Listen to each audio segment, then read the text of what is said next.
Charting Toward Intimacy covers mature topics. Listener discretion is advised. Charting Toward Intimacy covers mature topics. Listener discretion is advised. Hey there, welcome to Charting Toward Intimacy, where we're expanding the conversation around Catholic sexuality. I'm your host, Ellen Holloway.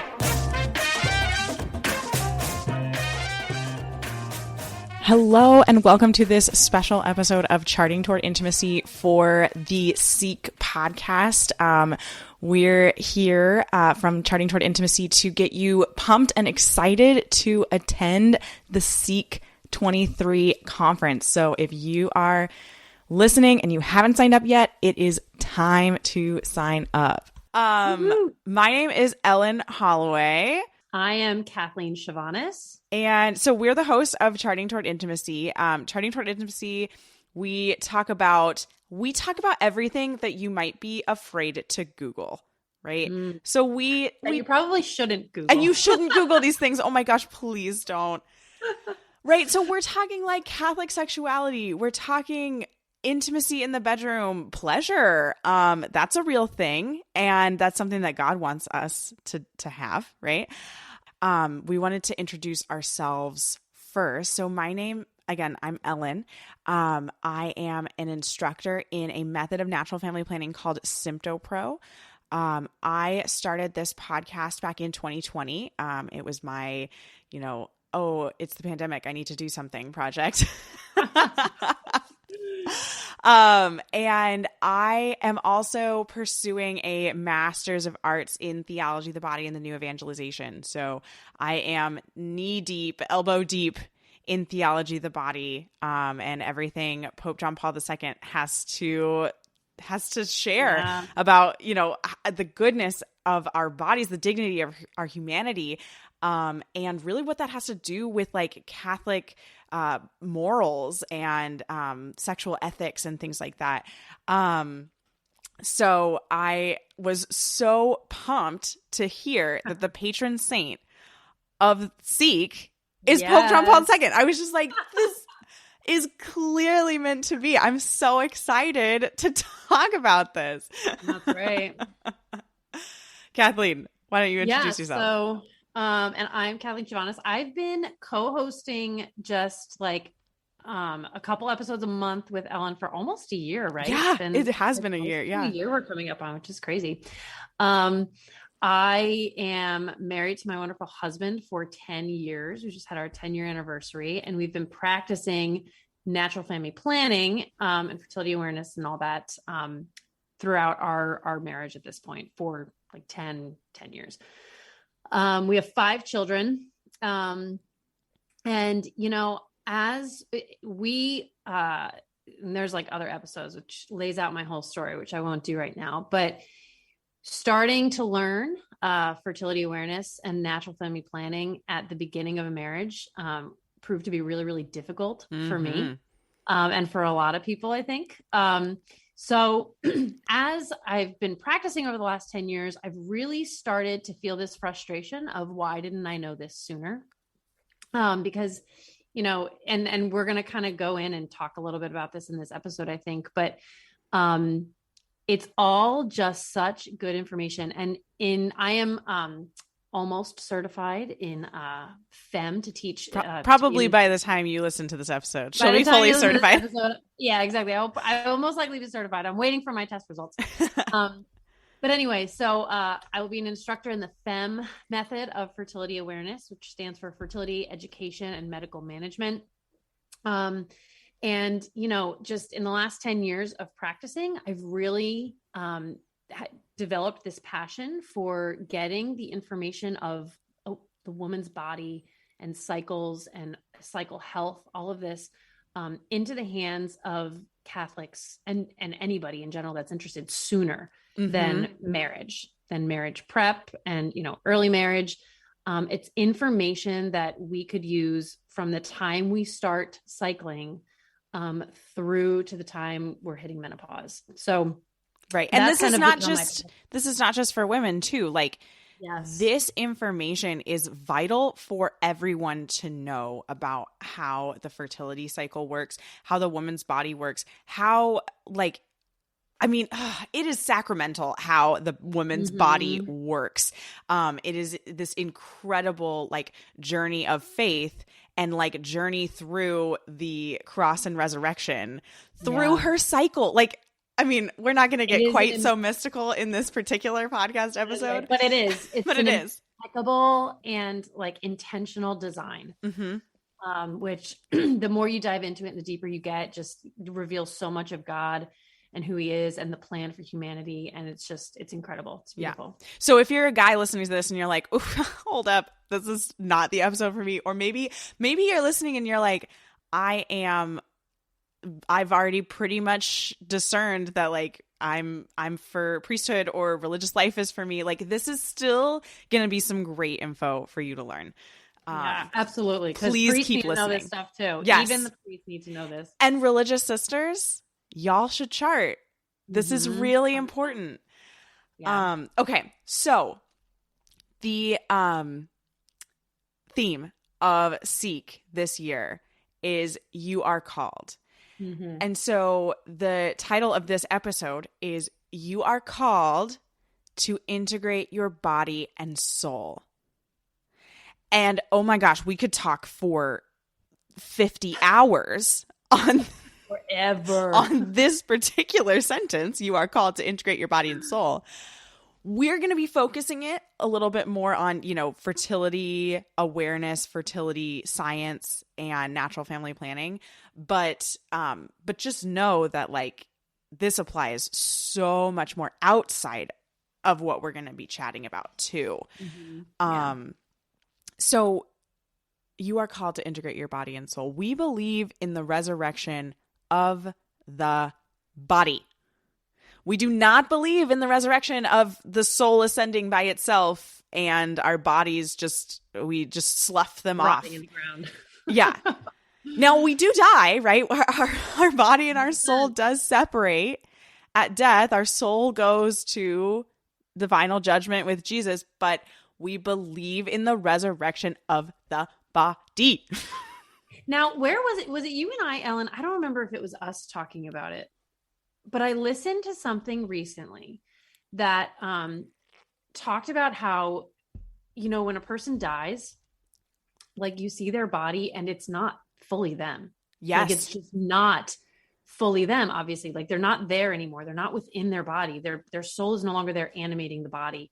And so it's a completely different, like to see, a body without a soul is like, it's not fully them. In the same way, the soul in heaven after death without its body is not fully itself. I don't remember if it was you and I talking about I don't think it was, but because right? So right. Like it's just as the body is not itself without the soul is also not fully itself without its body. So, even though the soul is what's animating us and giving us personality and everything, it is the essential piece of us. It is still not complete and not full and whole without the body that it animates. So it goes to speculate, like, will our souls be in heaven without our body? Is that a purgatory thing? I don't know. We're not getting into that now. We're not getting into that. But just to show that, like, we are not just body. We are not just soul. And having them separated after our death is not the natural way that we are meant to be. That, the integration of body and soul is the only way we can be whole and full.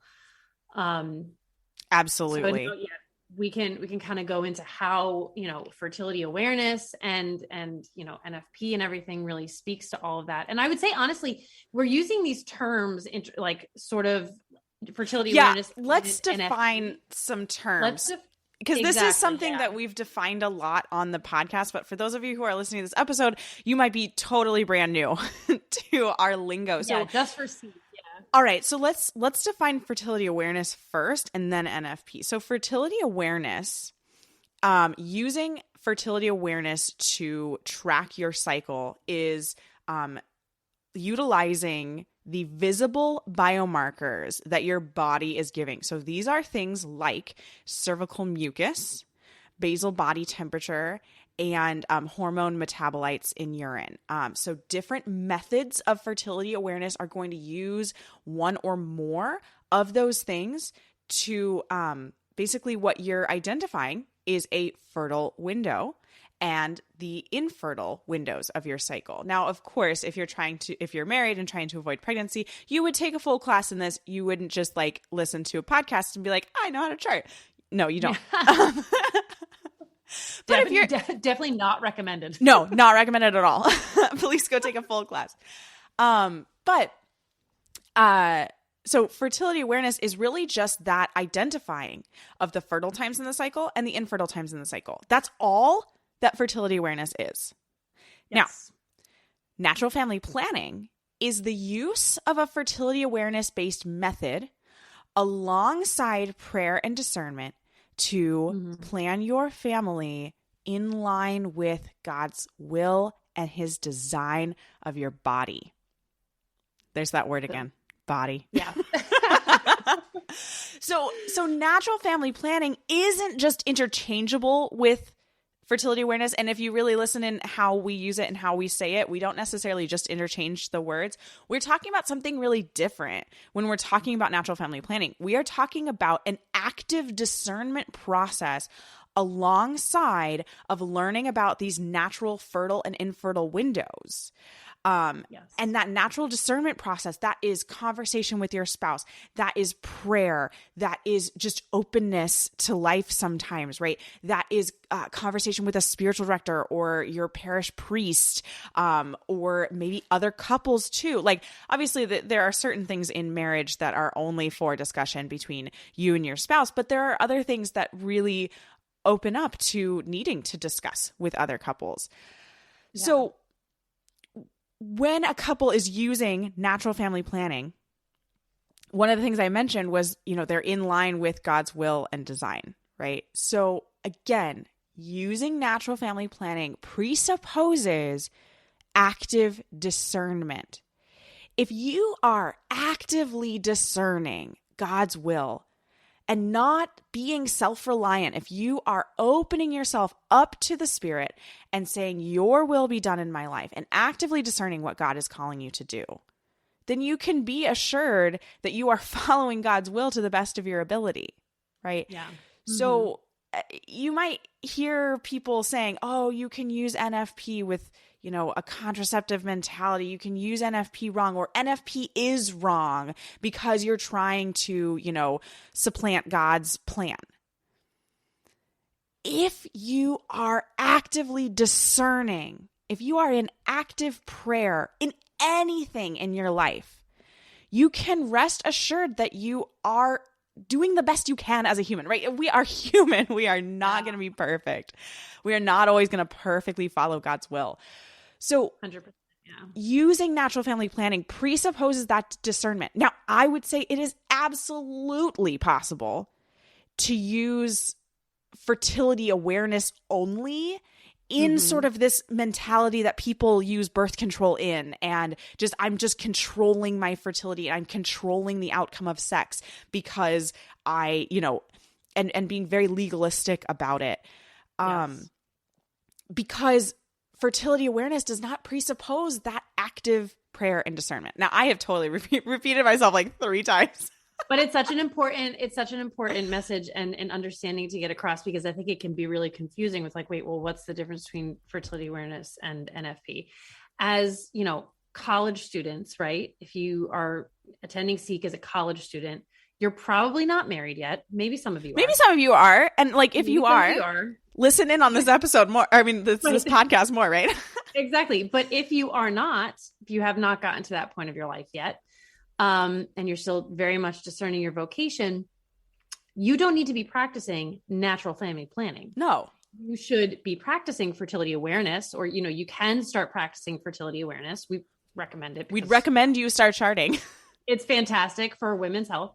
But you are not at a point where natural family planning, right? Like incorporating God into the planning of your family, is a really vital key piece of your life. You're not there yet.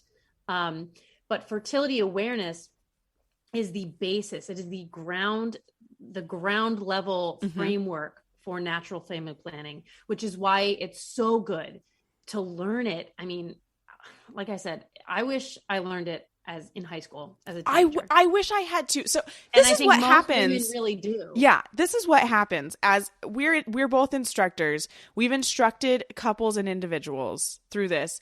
And we both work in marriage prep in different ways. So we've encountered a lot of couples who hear about NFP for the first time. We've done the NFP talk.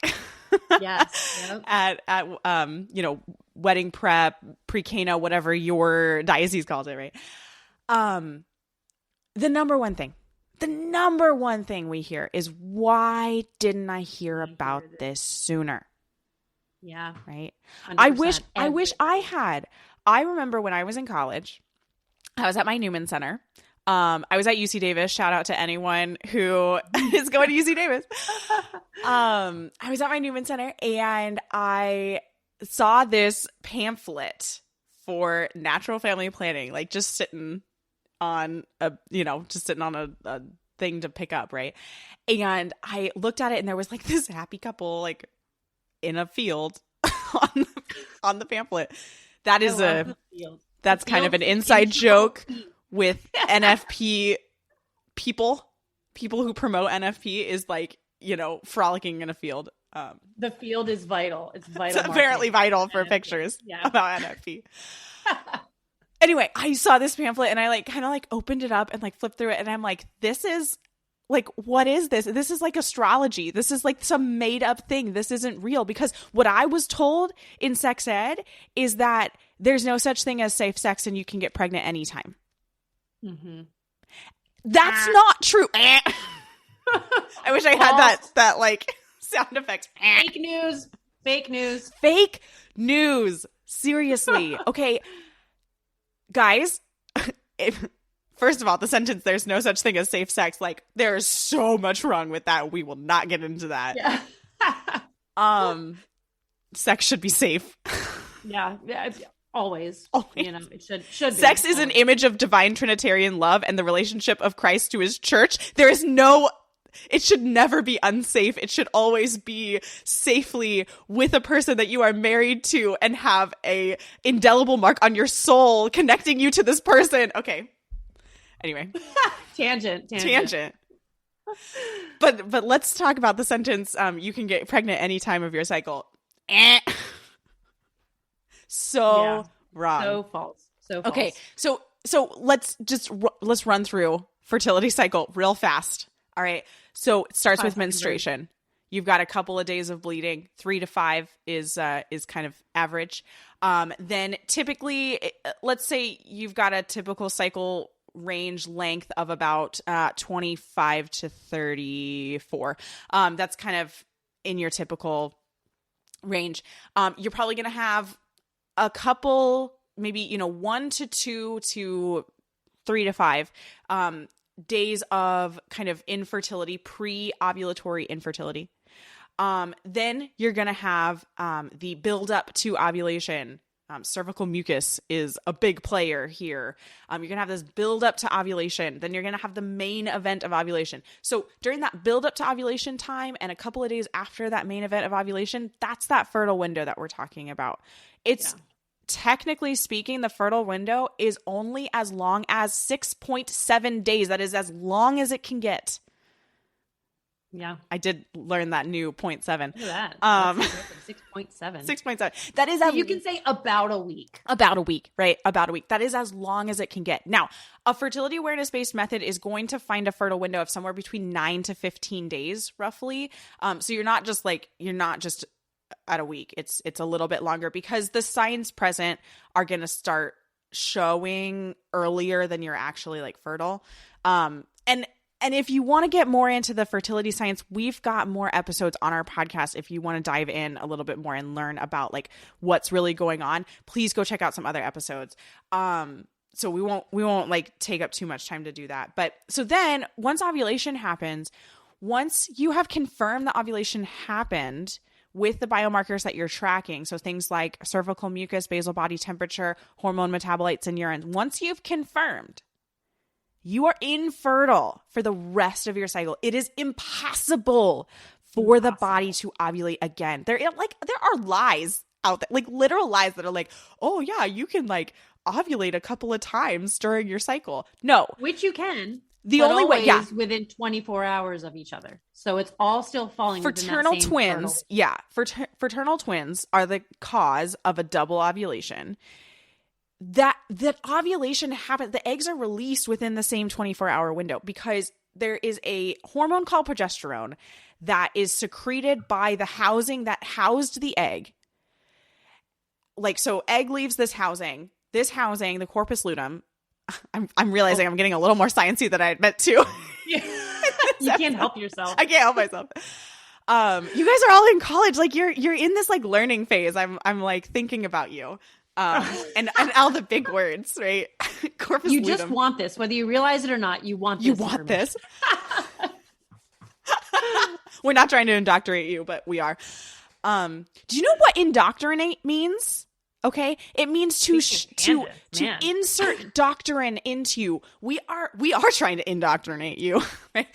We are giving you like doctrine of your body, your health. Okay, anyway, yeah. Anyway, corpus luteum. Yeah, corpus luteum secretes progesterone. Progesterone tells your body to stop ovulating. It makes it impossible for your body to ovulate. This is why women who are pregnant don't get double pregnant. Because they stop progesterone. Because progesterone the highest stops. levels it can reach Yeah. during pregnancy, which prohibits ovulation from even being able to happen. Yeah. So anyway, progesterone happens. It's impossible to ovulate again for the rest of the cycle. And then the cycle begins again with menstruation. So a couple who is using natural family planning and has discerned, again, discernment, active discernment is a part of natural family planning, who has discerned that right now is a time to avoid pregnancy, they would abstain from all sexual intercourse and genital contact during that defined fertile window. And then they would come together during other times of the cycle. So that's like just basically how it works. I feel like if I had just gotten that introduction in high school, high school too, but at college, yeah, either time would have been great. Would have been great. I personally feel that I would have been so much more set up for success in marriage because one of my greatest faults, one of my greatest, missing the mark, right? My greatest sin, let's just announce it on a public podcast, right? Is that my husband and I started using contraception when we first got married because we didn't understand what NFP was. We didn't think it worked. We didn't realize that there was evidence-based research behind it to show that with perfect use, these methods are 98 to 99.9% effective at avoiding pregnancy. That's huge, you guys. That's huge. Condoms are like 87% effective. Just throwing that out there. Yeah. No, and yeah, go. Sorry, go ahead. Finish her. You can finish her thought if you want. No, I was going to say that it's, as we've been talking about how NFP, that prayer and discernment piece of it is the clear integration of body and soul, right? It's the knowledge of the body, right? Fertility awareness with the joining of the soul in asking God to essentially guide our actions of our body, to guide our knowledge and our hopes and our dreams and everything, right? To send His Holy Spirit to guide our marriage and our family and our planning. And it's this like beautiful daily integration of body and soul. Right. When we're talking about this active discernment, we are not talking about just checking in once a month. Right. Which I think is sometimes often talked about with NFP. They're like, oh yeah, you're like discern on a monthly basis. No. This is daily. This is an hourly. I mean, you might wake up in the morning, maybe it's mid-fertile window. And in the morning, it's like no, we're still on trying to avoid. But then something, bam, happens that day. Mm-hmm. And the Lord just like comes to you and makes it this. Spoiler alert, this is my story. The Lord just comes to you in that moment and says, this is the time. Mm-hmm. This is the time, right? And that changes everything. Everything. Yeah, you could, I mean, and that's, I think, what's become my biggest prayer in practicing, NFP, that I've learned is that I am not meant to control my family. Oh my gosh. To control that word, how many children I have and want. Like I have my ideal, I have my wishes, right? Yep. But at the end of the day, I am not meant to knuckle down on the rules of fertility awareness to make sure that my plan is what plays out. Mm-hmm. I am meant to understand the rules so that I know my body, and then to understand that the Spirit, and to ask God to allow His Holy Spirit to move me in the direction that He wants, in the direction that He asks, Mm-hmm. so that one day I might wake up and be like, listen, I cannot get pregnant for like another 2 years. Okay. Like that's just what the place I'm at. Like that's it. Like that's my mindset. That's my body. That's what all of these things are telling me. That's and then the next morning to be able to wake up and say, you know what? Maybe it wouldn't be so bad. Yeah. Maybe I could take a chance, and just let God work.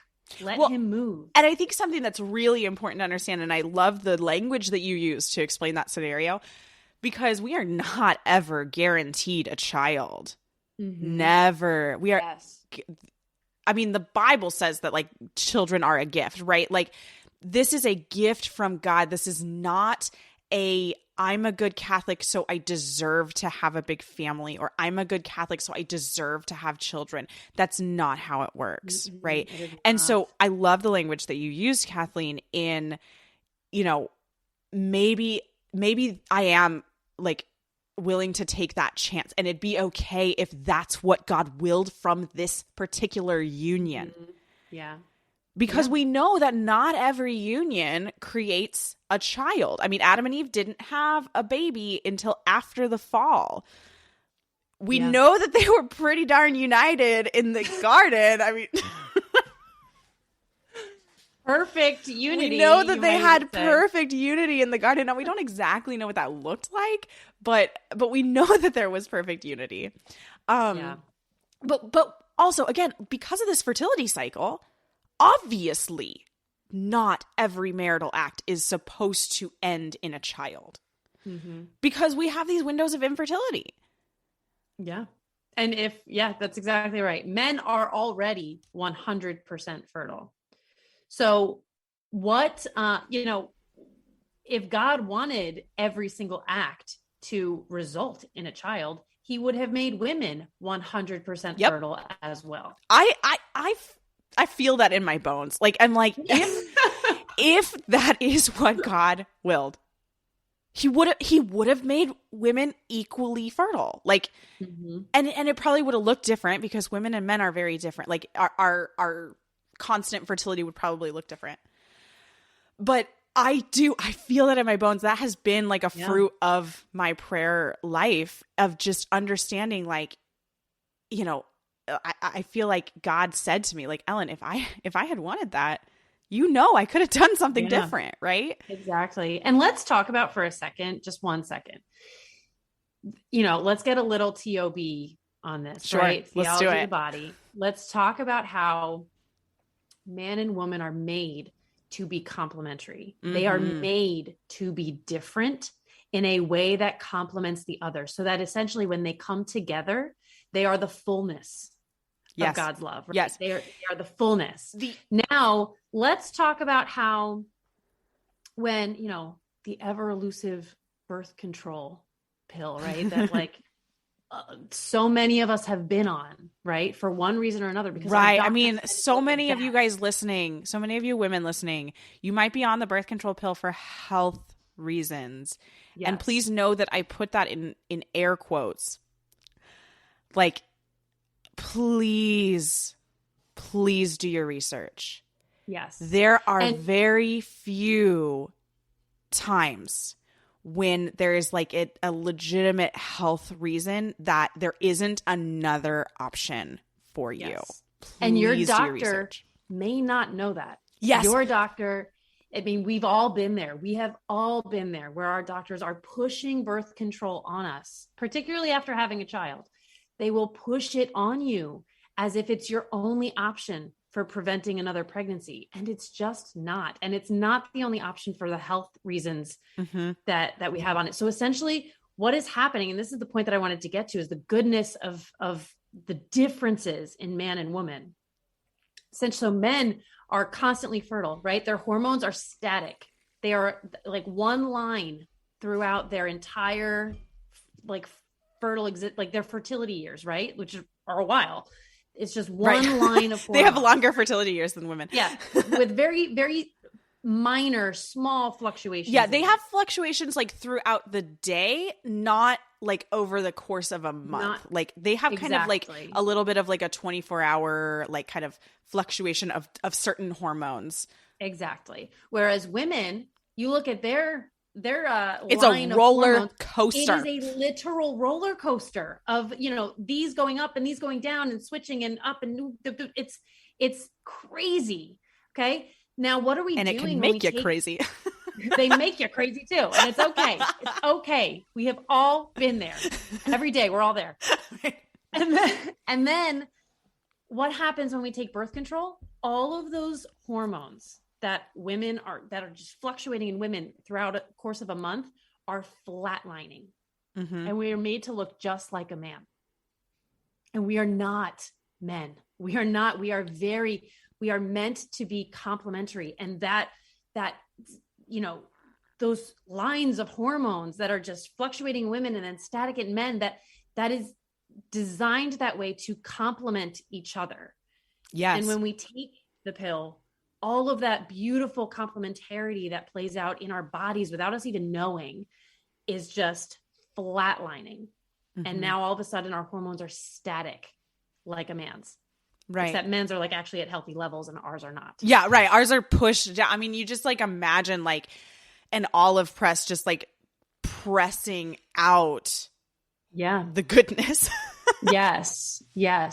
And, the goodness to, essentially what birth control does is it just suppresses women's hormones so that ovulation cannot happen. You need this like interplay of hormones elevating and dropping and all of this for ovulation to occur. And what it does, and a lot of the times, some issues that we might experience in our cycle, the reason they put you on birth control to fix those is so that those hormones are just suppressed so they can no longer cause whatever your issue is. But what we don't know is that those issues are typically results of something underlying, right? That needs to be addressed and fixed, not something that needs to be suppressed. So it's covering up the symptoms of, the birth control pill is doing it's like, oh, well, I had really bad acne and the birth control pill like ended it. Or, I had really awful cramps that were like sending me to the hospital and the birth control, solved that. It did not solve the underlying problem that was causing the acne, causing the bad cramps, whatever it is. All it did was suppress those hormones so that it fixed the symptoms of what the issue is that you're experiencing. And the other, really important piece to this is that those hormones, that roller coaster of hormones is so important for your overall development, the development of your brain, of your bones. Your bone health is huge. Bone health is huge. Heart, breast tissue. I mean, everything. Those hormones are not just responsible for your fertility. They are working to develop your entire body. And when they're suppressed, they cannot do the job that they need to do for your optimal overall health. Yeah. I mean, just think about the body of Christ, right? Like we are all called to do our part. You are called to do your part, right? You are called to step into the place that God has called you to be. And if you don't, it's not that someone's going to fill that spot. Yeah. Yes. It's that spot is going to be missing from the body of Christ. If you don't step into the role that God asked you to step into, that's going to be a hole in the fabric of this like body of Christ, right? So the same goes for our body. If we turn off a perfectly functioning system of our body, and that's what birth control is trying to do, it's trying to just turn it off, our whole body suffers because it's all connected, right? And these are not like just coincidental. Oh, that's interesting that my body is all connected and the communion of saints is all connected, right? No, that's God actually designed it that way to make sure that we understood how the communion of saints worked, right? Yeah. All of these things that exist in our body, the union of man and woman, the marital act in itself, like all of those things are built for us to be signs of God, of the eternal, of the marriage of the Lamb that we are all called to, of the communion of saints. These are all supposed to help us to understand what we are really destined for. So when you're seeing these things play out in your life, it's not just a coincidence. That is God trying to paint the picture for you. He's like, look, I made man and woman in my image so that you can understand my image better. Yeah. Yeah. And I do want to stress, just in talking about birth control a little bit, that this isn't to say there is never there's never a time where it is morally okay to take birth control. But as Ellen said before, those times are very, very few. Yeah, in most cases, there is another option that is actually getting to the problem. Correct. Yes. So, and this isn't, like I said, so many of us have been there. This is not to shame. Exactly. This is not in any way. We're trying to just open the door for you. Just see, there are other options. Because like Ellen said earlier, in people that we have taught this, the number one thing that we've heard is, I wish I knew this sooner. Mm-hmm. And a lot of the times that's in reference to saying, I never would have gone on birth control if I had understood this. Yep. I wish I understood how birth control was going to affect my long-term fertility or my long-term health. Yeah. Right. People wish they knew this information, which is why we want to use this opportunity to give you this information, to give you this information, to give you this insight, to say, hey, listen, you can know this sooner.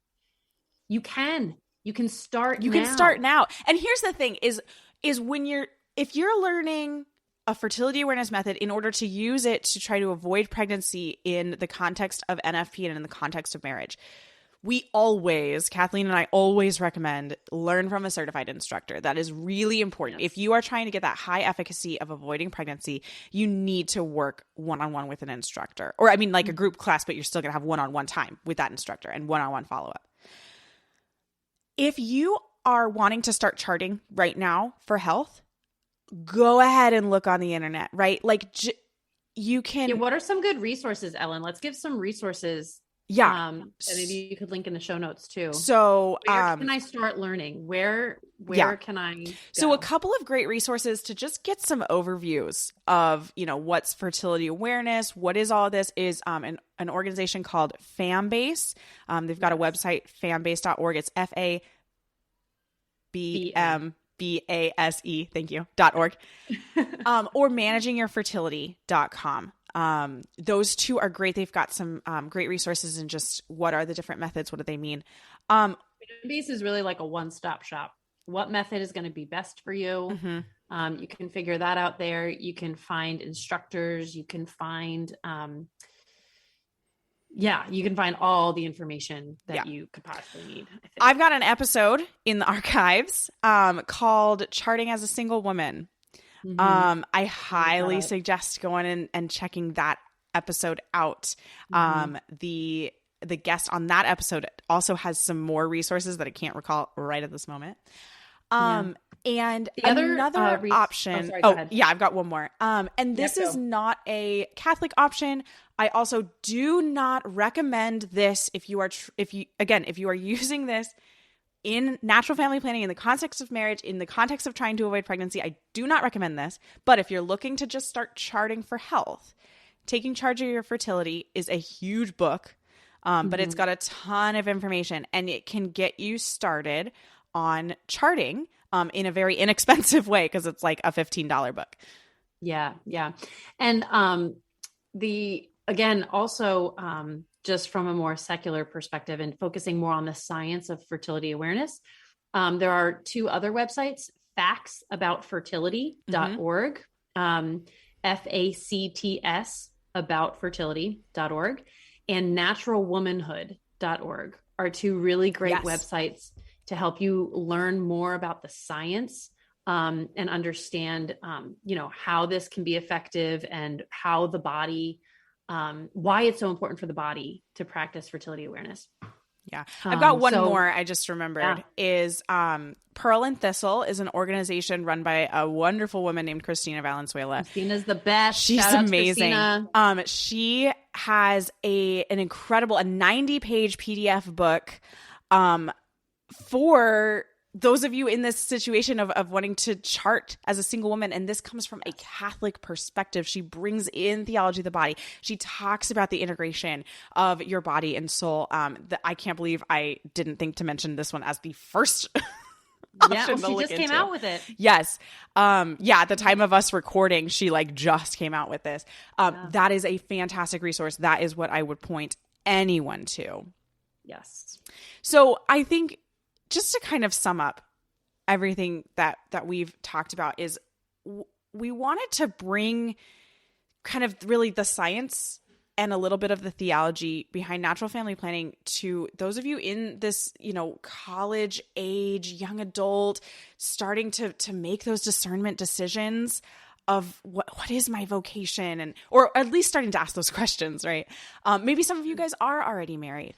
And just open the door for you to share this information that we wish, both Kathleen and I wish, we would have known this in college, even in high school and junior high.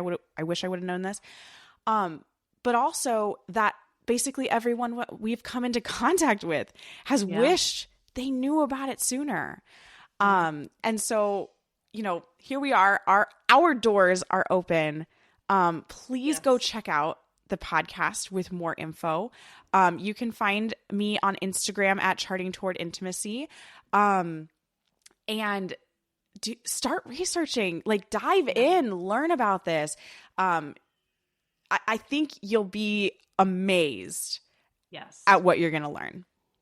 Yes. And I would say, with this week, if you're listening to this episode and you feel sort of this burning interest, right? Wait a minute, this sounds like way more than I ever knew existed. Wait, I need to learn more. I want to figure this out. Or maybe you feel nervous to do that. Wait, I thought this was all totally bogus. I can't buy into this, even though it sounds really interesting. I can't do it. Bring this to prayer during your Seek Week, right? You've got JP2 as your patron, Mr. Theology of the Body, Mr. Theology of the Body, Mr. Ask his intercession, ask him to pray for you, to guide you to, how this can really be a part of your life, and how you can understand yourself as a child of God, through your body and your fertility and the way you were made and created and designed with total purpose. Yeah. And know that, our doors are always open, as Ellen said. All right. Wow. Yeah. And I believe that we're going to be able to link, ways to reach out to us in the show notes. Well, hopefully. Fingers crossed. Fingers crossed. If not, chartingtowardintimacy@gmail.com. Please send us an email. We would love to hear from you, connect you with resources, whatever you need. And Thanks so much for listening. Kathleen and I had so much fun recording this episode. And if you are listening and you are not yet signed up for Seek, this is the time. Guys, I wish I had had the opportunity to attend a Seek conference when I was in college, and it just never worked out. And I just want to encourage you that if your biggest concern is finances for attending Seek, put that on Mama Mary. She will make it happen. If you are meant to be there, the money will come. I just really want to encourage you to listen to the Spirit's guiding and attend Seek if that's what He's calling you to do. Thanks so much for listening. If you are not already following us on Instagram, be sure to check us out at Charting Toward Intimacy. And if you have questions, comments, episode topic ideas, or just want to chat, please reach out to us on Instagram or via email, chartingtowardintimacy@gmail.com. Until next time.